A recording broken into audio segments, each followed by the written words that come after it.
এবছরই one day থেকে অবসর নিতে পারেন কোহলি রোহিত। তাহলে কি ওয়ানডে থেকে অবসর নিচ্ছেন বিরাট কোহলি ও রোহিত শর্মা? দুজনই এর আগে টেস্ট ও আন্তর্জাতিক টি-20 থেকে অবসর নিয়েছেন। এখন তাদের লক্ষ্য 2027 ওয়ানডে বিশ্বকাপ। অনেকে মনে করছেন ওই বিশ্বকাপই হবে তাদের ক্যারিয়ারের শেষ টুর্নামেন্ট। কিন্তু এই সময়ে ভারতীয় সংবাদ মাধ্যম দৈনিক জাগরণ তাদের একটি প্রতিবেদনে দাবি করেছে এর আগেই ওয়ানডে ছাড়তে পারেন কোহলি রোহিতরা।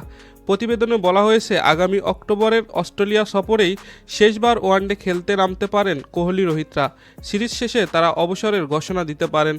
এখন রোহিতের বয়স 38 আর কোহলির 36। 2027 সালের ওয়ানডে বিশ্বকাপে তাদের বয়স কত হবে সহজেই অনুমান করা যাচ্ছে।